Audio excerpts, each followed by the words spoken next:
Audio 8 21वीं सदी बनाम उज्ज्वल भविष्य भाग 2 परिवर्तन प्रक्रिया का सार संक्षेप। 19वीं शताब्दी के से आरंभ होकर 20वीं सदी के अंतिम चरण तक कालचक्र अत्यंत द्रुत गति से घूमा है।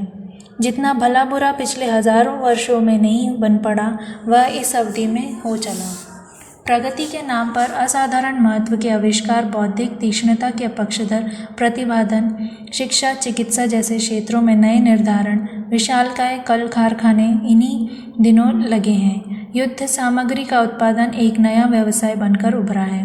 अंतरिक्ष को खोज डालना इसी समय की उपलब्धि है। उनके अनेक राज्य क्रांतियां हुई हैं। भारत समेत अनेक देशों को प्राप्त स्वतंत्रता आदि अनेक उपलब्धियों की गणना इस क्रम में हो सकती है। 20वीं सदी में अवगति के नाम पर भी ऐसा कम ही हुआ है जिसे खेदजनक न कहा जा सके। 2 विश्व युद्ध इन्हीं दिनों हुए। जापान पर अणुबम गिराए गए। छोटे छोटे लगभग 100 युद्ध इसी बीच लड़े गए। नशेबाजी चरम सीमा तक पहुंची। व्यभिचार पाप न रहकर एक सामान्य लोकाचार जैसा बन गया, जिससे पारिवारिक सघनता को भारी चोट पहुंची। जनसंख्या असाधारण रूप से बढ़ी। असंयम और अनाचार फैशन बन गई। प्रकृति प्रकोपों ने कीर्तिमान बनाया। कुरीतियों और मूढ़ मान्यताओं ने सभ्य और असभ्य सभी को एक लकड़ी से हाँका।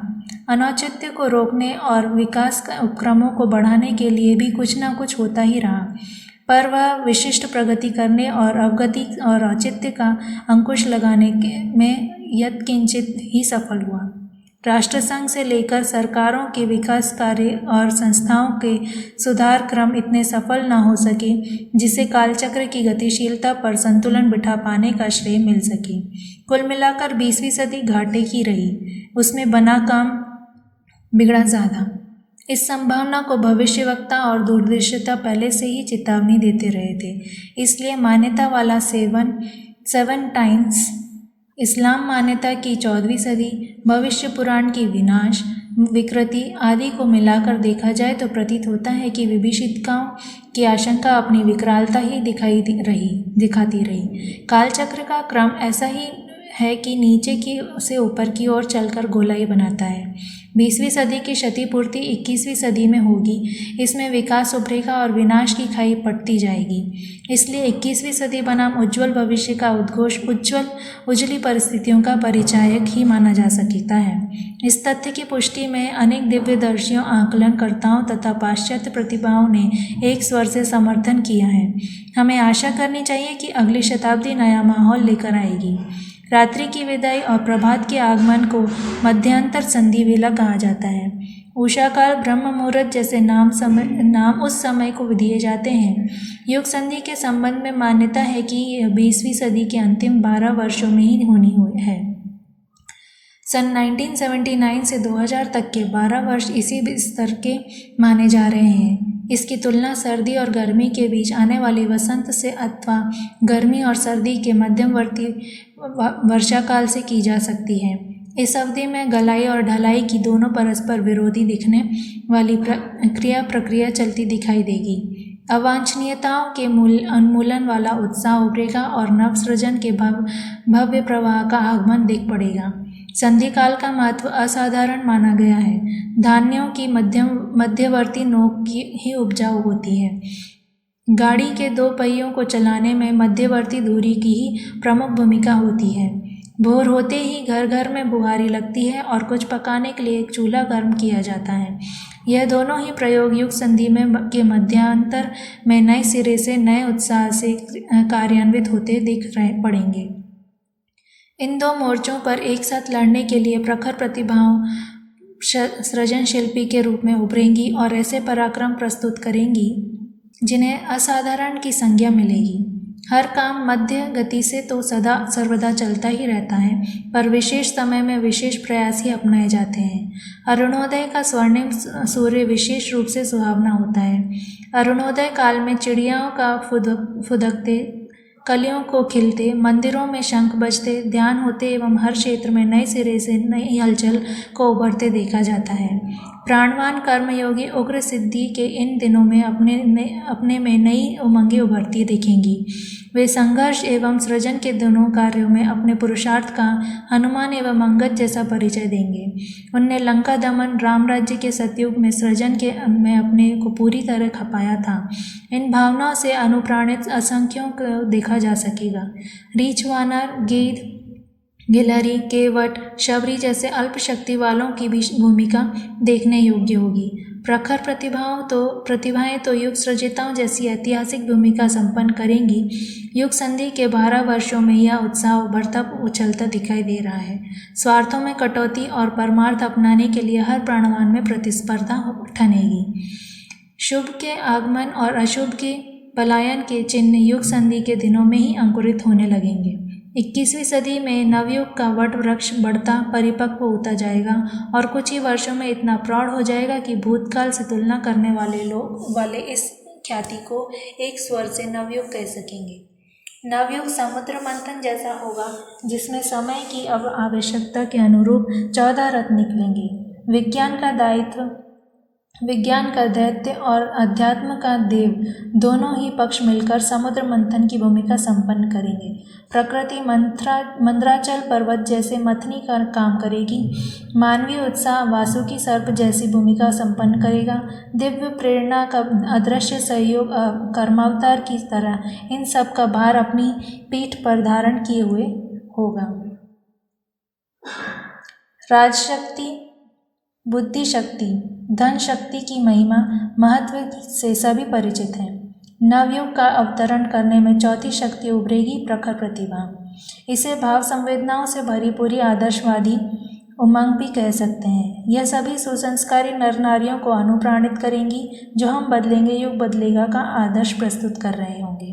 मानव धर्म के रूप में समझदारी, ईमानदारी, जिम्मेदारी और बहादुरी को सार्वभौम मान्यता मिलेगी। इसका तत्व दर्शन नवयुग का धर्मशास्त्र बनेगा और व्यवहार में उतरेगा। परिवर्तन का प्रवाह युद्धोन्माद को शांत करेगा। शांति और सहयोग का वातावरण बनेगा। इन दिनों भी Iran, Iraq, Cambodia, Namibia, Angola, Panama, Nicaragua आदि क्षेत्रों में ठंडक आई है।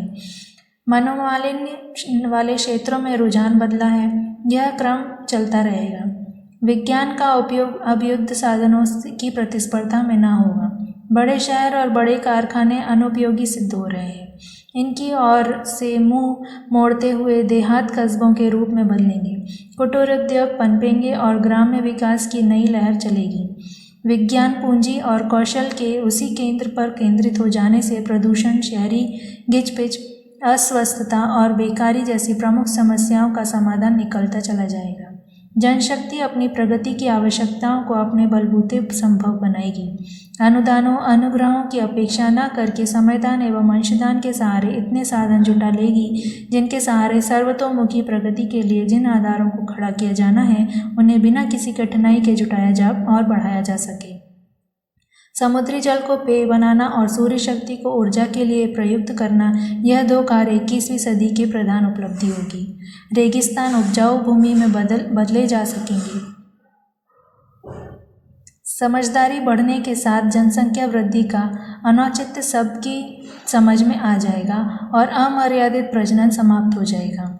आधी जनसंख्या नारी के रूप में उपेक्षित, पिछड़ी और गई गुजरी स्थिति में इन दिनों पड़ी है। अगली शताब्दी में नर और नारी एक समान बनकर रहेंगे। फलतः जनशक्ति दूनी हो जाएगी। एकता और समता का औचित्य समझा और आग्रह किया जाएगा।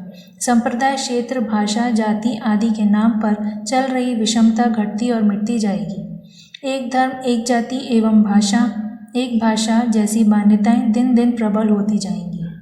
साहित्य, संगीत और कला की अधिष्ठाता भावना और विचारणा को परिष्कृत करने की योजना बनाएंगे और उसे पूरी करेंगे। सबसे बड़ी बात होगी, मनुष्य का चिंतन, चरित्र और व्यवहार बदलेगा। उसमें मानवीय गरिमा के प्रति आस्था का समावेश होगा। मर्यादाओं और वर्जनाओं का सभी ध्यान रखेंगे। व्यक्तिवादी संकीर्ण स्वार्थपरता के प्रचलन के प्रति आक्रोश उभरेगा और उसके स्थान पर समाज निष्ठा एवं परमार्थ परायणता श्रेय संपादिता करेंगे।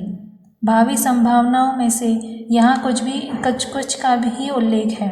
स्थानीय परिस्थितियों और प्रथाओं के अनुरूप सबके अभिष्ट परिवर्तन चल पड़ेगा। इसे करेगा कौन? इसका उत्तर एक ही है कि जागृत मनुष्यों में से अधिकांश की महत्वाकांक्षाएं इसी दिशा में जुड़ेंगी कि वे युग परिवर्तन जैसे महान संयोग में अपनी भूमिका अग्रगामी रखें और युग सजृता के रूप में अपनी अनुकरणीय अभिनंदनीय ऐतिहासिक भूमिका निभाएं। सेवा और सृजन की उमंगें तूफानी गति से उभरेंगी। इसलिए सुधार परिवर्तन के आयोजन स्थानीय परिस्थितियों, आवश्यकताओं एवं साधनों के अनुरूप ही होंगे। ऐसे देवमानवों का बाहुल्य होगा जो एक जीवन परिसृजन संस्था के रूप में सोचने और करने में कटिबद्ध हुए दिख पड़ेंगे। इस परिवर्तन का वास्तविक श्रेय तो अदृश्य वातावरण के नियंता अभिनव व्यवस्थापक को मिलेगा, पर प्रत्येक क्षेत्र के सभी स्तर के मूर्धन्य श्रेय प्राप्त करेंगे। राजनीतिक, सामाजिक, आर्थिक, धार्मिक संस्था संगठन भी उस श्रेय से वंचित न रहेंगे। अपनी अपनी भूमिका के अनुरूप सभी यशस्वी बनेंगे। नवयुग की संभावनाओं को कपोल कल्पना समझने, उपहास उड़ाने, निष्क्रिय रहने वाले तो बहुत थोड़े होंगे। यों अड़ंग अटकने और प्रतिगामिता बनाए रखने वाले दूराग्रहियों की भी सर्वथा कमी न रहेगी, पर अंततः जीतेगा सृजन ही। प्रकाश का ही अभिनंदन होगा और सत्युग की वापसी की सुखद संभावनाएं अगले दिनों साकार होकर रहेंगी। इस असंभव को संभव कर दिखाने वाले अग्रगामी अपनी प्रखर प्रतिभा का किस प्रकार, किस सीमा तक परिचय देते हैं, इसी को नवयुग की अद्भुत उपलब्धि के रूप में देखा, समझा और आंका जाएगा।